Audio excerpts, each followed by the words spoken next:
আমাদের প্রত্যেকটা মুসলিম ভাইয়ের উচিত, আল্লাহর বান্দাদের উচিত আল্লাহকে ভয় করা। যেখানে ইব্রাহিম আলাইহিস সালাম আল্লাহর খলিল ভয় করত যে আল্লাহকে আমার এই ইবাদত কবুল করছে কি করছে না। যে আয়াতটি আপনি সূরা বাকারাতে পেয়ে যাবেন, আল্লাহ সুবহানাহু ওয়া তাআলা সেটা সূরা বাকারাতে 127 নম্বর আয়াতে উল্লেখ করে দিয়েছে, ওয়াইজ ইয়ারফাউ ইব্রাহিমুল কওয়াইদা মিনাল বাইতি ওয়া ইসমাঈলু রাব্বানা তাকাব্বাল মিন্না ইন্নাকা আনতাস সামিউল আলিম। বাপ বেটা শ্রেষ্ঠ দুইজন সন্তান পৃথিবীর, ইব্রাহিম আলাইহিস সালাম এবং ইসমাঈল আলাইহিস সালাম। তাদের ইখলাসে কোনো ঘাটতি ছিল, তাদের আমলে কোনো ত্রুটি ছিল, তারপরও তারা বাপ বেটা ঘর বানাচ্ছে, এক একটা করে ইট লাগাচ্ছে আর আল্লাহর কাছে বলছে রাব্বানা তাকাব্বাল মিন্না, আল্লাহ আমাদের কাছ থেকে এটা তুমি কবুল করো। কেন তারা এই দোয়া করেছে?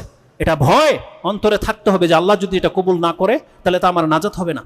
উপরন্তু আল্লাহ সুবহানাহু ওয়া তাআলা বলছেন এটাই হচ্ছে প্রকৃত মুমিনের গুণ, এটা আপনার ত্রুটি নয়, এটা আপনার গুণ। যদি আপনার এমন হতে পারেন যে আল্লাহ আমার কাছ থেকে তুমি এটা কবুল করো, আপনি যদি বারবার আল্লাহর কাছে এটা রিপিট করেন, আল্লাহ এটা আপনাকে প্রশংসা করেছে।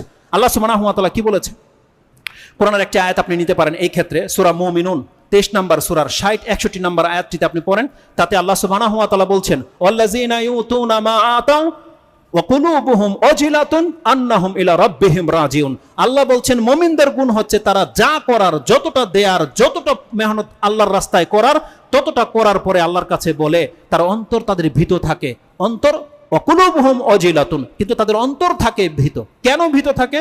আন্নাহুম ইলা রাব্বিহিম রাজিউন, কারণ তারা জানে আমি যেগুলো করছি এগুলো করে তো পার পাওয়ার কোনো রাস্তা নাই, আমাকে তো আল্লাহর সামনে ফিরে যেতে হবে, আমাকে তো আমার রবের সামনে গিয়ে দাঁড়াতে হবে। আর আল্লাহ সুবহানাহু ওয়া তাআলার সামনে দাঁড়ানো মানে কি? কেন আমাদেরকে দাঁড় করাবেন? আল্লাহ তো আমাদেরকে জবাব নেওয়ার জন্য দাঁড় করাবেন, যে তুই জবাব দে, পৃথিবীতে তোকে যে কাজের জন্য পাঠিয়েছিলাম সেটাকে তুই করতে পেরেছিস কি পারস না। এটার জন্যই না আমাদেরকে আল্লাহকে দাঁড়াতে হবে, নাকি অন্য কোনো উদ্দেশ্যে দাঁড়াতে হবে? তাহলে আল্লাহ বলছেন মুমিনদের গুণ হচ্ছে তারা যা কিছু করে, যা কিছু আল্লাহর রাস্তায় খরচ করে, তাদের অন্তর থাকে ভীত। ওয়াজিলাত কুলুবুহুম আন্নাহুম ইলা রাব্বিহিম রাজিউন, কারণ তারা জানে আমাদেরকে আল্লাহর কাছে দাঁড়াতে হবে। কোরআনে তো আল্লাহ বলে দিয়েছে কতকের আমল এমন হবে যেই আমলের মধ্যে শিরিক থাকবে, আল্লাহ বলছে আমি তোর চেহারার মধ্যে ছুঁড়ে মারবো, সেটাকে বিক্ষিপ্ত পাউডার করে দেওয়া হবে, সেগুলোকে জড়ো করার মতন ক্ষমতা কারো নাই। সে দেখতে পাবে আমি বহু আমল করেছি, আল্লাহ বলবে তার চেহারা না করি তার মূল্য নাই, আল্লাহ এটাকে উড়িয়ে দেবে। আর উড়িয়ে দেওয়ার পর রেজাল্টটা কি হবে? যতক্ষণ আমলের নেকি নাই, আর নেকি ছাড়া কোনো ব্যক্তি জান্নাতে যেতে পারবে না, তখন তাকে জাহান্নামে ফেলে দেওয়া হবে। এদেরকেই বলেছে এরা হচ্ছে আমল করেও ক্ষতিগ্রস্ত। রাসূলুল্লাহ সাল্লাল্লাহু আলাইহি ওয়াসাল্লাম সূরা কাহফের শেষ দিকে এটা বলেছে, যেটা আপনি 103 থেকে আপনার 4-5 এই আয়াতগুলোতে আপনি পাবেন। লম্বা হয়ে যাবে দেখে আমি রিপিট করছি না সেই আয়াতগুলো। তা আল্লাহ সুবহানাহু ওয়া তাআলা বলছেন তাদের অন্তর থাকে ভীত। এই আয়াত যখন জ্ঞানীরা পড়ে, আয়েশা রাদিয়াল্লাহু তাআলা তিনি বলছেন এই আয়াত সম্পর্কে আমি মুহাম্মদুর রাসূলুল্লাহ সাল্লাল্লাহু আলাইহি ওয়াসাল্লামকে জিজ্ঞাসা করেছিলাম, সাআলতু আন রাসূলিল্লাহি সাল্লাল্লাহু আলাইহি ওয়াসাল্লাম হাযিহিল আয়াত, যে ইয়া রাসূলুল্লাহ আহুমুল্লাযিনা ইয়াশরাবুনাল খামর ওয়া ইয়াসরিকুন, আল্লাহ কোন মুসলিমদের কথা বলেছে এখানে? যেই সমস্ত মুসলিমরা নামাজও পড়ে চুরিও করে মদও খায়, তাদের কথা বলা হয়েছে এখানে। বলছে লা ইয়া বিনতাস সিদ্দিক, হে সিদ্দিকের মেয়ে তুমি বুঝো নাই। সে আল্লাহ সুবহানাহু ওয়া তাআলা পাপে মুসলমানদের কথা এখানে বলা হয়নি, এখানে সৎকর্মশীল মুসলিমদের কথা বলা হয়েছে। আল্লাযিনা ইয়াসুমুনা, যারা সিয়াম রাখে, আল্লাযিনা ইউসাল্লুনা ওয়া ইয়াতাসাদ্দাকুনা, যারা সালাত পড়ে, যারা সাদকা করে, তাদের অন্তর ভীত থাকে। ওয়াজিলাত কুলুবুহুম, কেন? ওহুম ইয়াখাফুনা আল্লা তুকবালা মিনহু, যে আমার কাছ থেকে এটা কবুল করা হবে কি হবে না।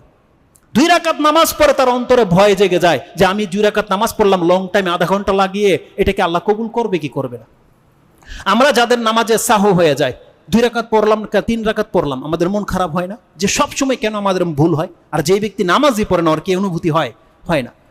যারা ইবাদত করে সেই ইবাদত নষ্ট হয়ে যাওয়াটা সে যতটা ব্যথিত হবে, যারা করে না কোনোদিন তারাই কোনোদিন এইভাবে ব্যথিত হবে না। আর এটা আমরা ইবাদতের ক্ষেত্রে বুঝি না, আমরা কিসের ক্ষেত্রে বুঝি?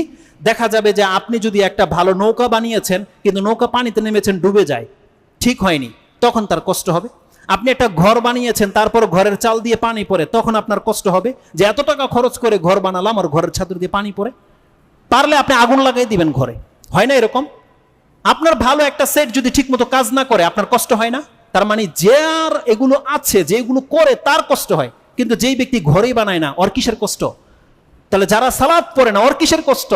কষ্ট ব্যথা তো আপনার আমার হবে। যারা সিয়াম রেখেছে, যদি আল্লাহ বলে দে তোর সিয়াম কবুল হয়নি, যদি আল্লাহ বলে দে তোর সালাত কবুল হয়নি, এজন্য আমাদেরকে আল্লাহ সুবহানাহু ওয়া তাআলার প্রতি ভয় প্রদর্শন করতে হবে। আল্লাহর পাকড়াও থেকে আমাদেরকে নিরাশ হলে চলবে না।